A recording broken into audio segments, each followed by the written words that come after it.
Paul, firstly, thank you for talking with us. You keeping well? Yeah, very good. Yeah, just been very, very busy signing a lot of records in the warehouse as we did. We said to the fans if anyone wanted to buy any records off my own web store online, I'd sign them for them really. But I didn't Ow. really know what I was letting myself into, so I think I ended up. I think it was definitely in the thousands. I think Writer's cramp. 4,000 albums I had to sign. Yeah, so, Ouch. so it took 2 days, but I got it done. That's some hard graft, and that's ahead of a very big week this week, and ahead of a very big couple of months for you. Yeah, well, I'm off tomorrow. We're up to Edinburgh for our first install, so I'm going to do. Obviously, with COVID, I haven't played on the road for a while, so it's myself and my guitarist Ben have been practicing a lot. So we're going to start playing some new songs from the album at each record store that we're going to. So we're going to start off in Edinburgh, head back down the country, and then end up over your neck of the woods and do a little concert in Rough Trade in Bristol. Meet the people, sign whatever. If people want to bring the records along or they want to buy one at Rough Trade, I'll sign. Whatever the fans have got, Cool. and we'll play a little gig there. And so yeah, so the tour itself, the in-store tour takes in Bristol. That's on the 2nd of February at Rough Trade for everybody who's listening. And then the main tour itself comes back 2 weeks later to Bristol, and that's to play at one of our iconic venues, the Fleece. Is it somewhere you've played at before? Yeah, we've done the Fleece a long time ago, so I know that place very well. So, really looking forward to getting back there. I've always had a really good crowd in Bristol and enjoyed it a lot. So I'm going to be back there over a period of a couple of weeks doing the in-store and then coming back for a full show. So I'm going to be spending a lot of time over that part of the world. So as we said, it's a big week. The new album, Cult Leader Tactics, drops this Friday. I've had the pleasure myself of listening to it multiple times this week, and it really is a great chapter of work. I keep swinging myself between Dirty Tricks International, and maybe Everybody Becomes a Problem eventually is my favourite. Keeps like kind of switching back and forth between them. It depends on how many times I listen and the time of day I listen and the mood I'm in as to which is my favourite. Do you have a personal favourite on the album at all? Yeah, people have liked different tracks from the album. Yeah, I think International, people like a lot. I think that'll be the next single after the album's out. Everyone Becomes a Problem eventually. People like that. Some people have liked Annie as well. The sort of straight ahead love song. People really like that one. So there's different ones, but I think probably Dirty Tricks is my favourite because it's just a little bit odd, but. Everyone's got different tracks they like off the album. It's pretty eclectic. It was definitely a product of its times because we started off making a straight ahead rock record, but when COVID kicked in, I couldn't get into the studio of my band, so I had to finish off the last 3 tracks in my home studio, electronically, which was Omega Man, Dirty Tricks, and Everyone Becomes a Problem eventually. But they seem to work. It's a bit of a varied album, but it's definitely a product of its time. Yeah. It's one of them records that was a product of the COVID lockdown. I was going to say, actually, I mean, it feels it feels very of now, and it also, from a lyrical point of view, it feels a real satirical, pessimistic, cynical commentary on the world that we currently inhabit, and looking at again, once again, how we've kind of as a society fallen victim to populism and the cult of personality over sort of morals and necessarily doing the right thing.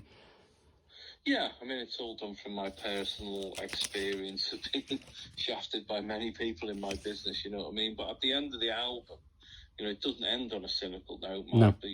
The culmination of the album and the book that I wrote with it, because when you buy the deluxe set as a 60-page book, which the album was made in conjunction with, the music and the book were written together, which basically just says, if you go down this path in life, it's only going to end in disaster. So wake up every day, try and be a good person, smile at the world, be positive, and a spiritual person, and that really is the culmination of the album after exploring all the different themes of the dark side of, the human condition, really. And the album generally seems to, well, you've kind of touched on it already, but have been a very personal undertaking, given the fact that, as you say, you've played the majority of the instruments on the album yourself, leading in the guitars, the drum machines, the synths. Was that, you kind of touched on it already, but out of necessity, or was it also quite nice having that kind of personal, full level of control over everything? No, I mean, even in Manson, like, some of the tracks I played all the instruments on, the drums, bass, guitar, and all like that, And on my first solo album, I played everything, but I worked with a rhythm section, so I played everything over a rhythm section. Whereas this one, there's like quite a few tracks, like Everybody Becomes a Problem Eventually, and Dirty Tricks, where I'm playing everything, and then there's other tracks like.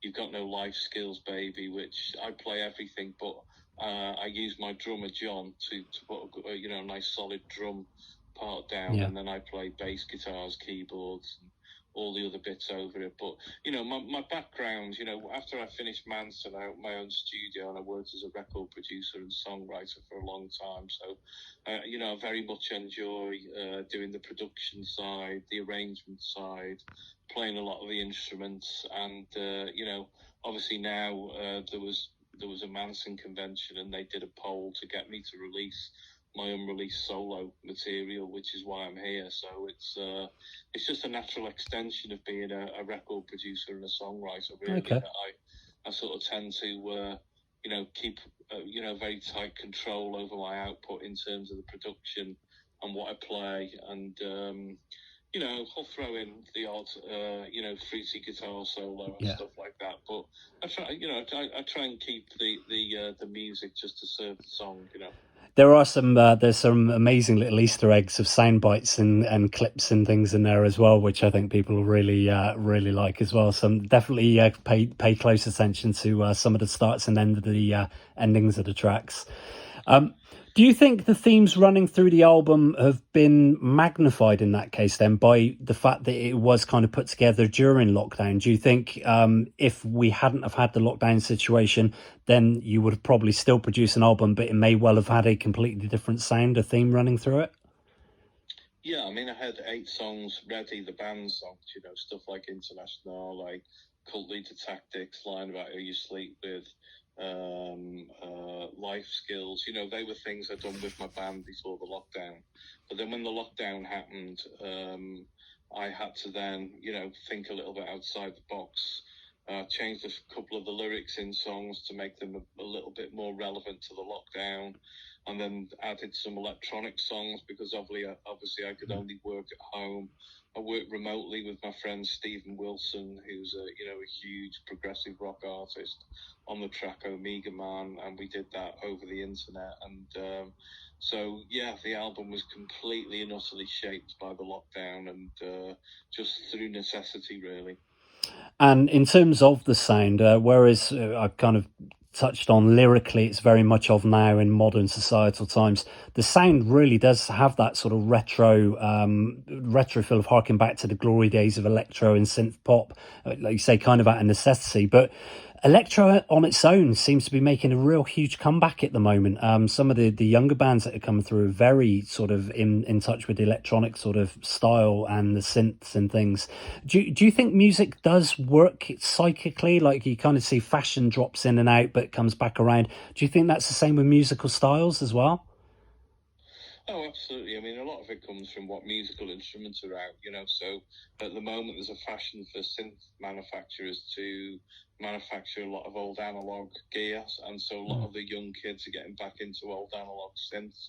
Whereas for myself, I always owned them anyway. So if anyone knows any of the old Manson records, even though we were around at the height of Britpop, which is basically a guitar movement, we always had synthesizers and drum machines on all of our records, and I've still got all that gear now, and I still use it now. And I don't think Manson was particularly fashionable in its day, although we were right up there with on the top of the pops and on Enemy and all like that. And to this day, I use my same sounds and directions, and I've never come particularly too much in fashion, and I've never gone particularly too much out of fashion. I just always do my own thing, which is a combination of all the, vintage electronic analog equipment that I like, and also vintage guitars and equipment and stuff. And as I say, I come from a production background, so as a performer, I combine all them to make the records sound like the things that I buzz off.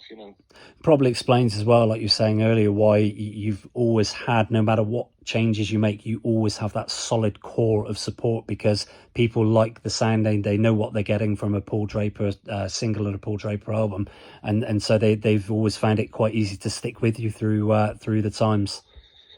Yeah, I've been really lucky, from very early on. We did quite a few early Manson EPs before the band did our first album. We built up a big following, and to be honest, I've always just tried to, I've moved off in slightly different directions, but my songwriting is what it is. My lyrics are always as honest as they can be. And, I've built up a fan base over the years, and they've stuck with me. But I always do feel a pressure to keep the quality control up for the fan base, I don't want to let them down. And I know the people that have heard this record have said, well, this is about as good as you've ever done. Yeah. So I'm pleased with that, Yeah, definitely agree. And talking of the fans, it must be, you must be chomping at the bit to get out and actually see him play face to face, eyeball to eyeball with people, and get them singing the songs back to you. It must have been a time, a couple of months, well, over the Christmas period, where you wondered if the dates were even going to happen. Yeah. Well, when Omicron kicked in, it was a real, shock, because we cancelled 2 tours, put the album back twice, but luckily it subsided very quick. So I'm hoping, that the in-stores start on Friday, and definitely by the time we roll into Bristol, I'm just hoping, everyone's going to turn up at Rough Trade and pack it out, and we'll sing some songs, listen to the new songs, and just get back out there playing. It's cultural, isn't it? Ever since cultures and societies have existed, people have played music and got together, and we've got to get back to that. And I can't wait to get back to doing it. I'm off tomorrow, and I probably won't be able to sleep tonight just to get back on the road again. It will be great to see you back out on the road. I can't wait to catch you at the Fleece. Good luck with the album launch. Good luck with the tour. And we will catch you in Bristol on the 16th, Paul. Take care, sir. See you soon. Cheers. Right, bye-bye. See you later. Thanks, man. Bye.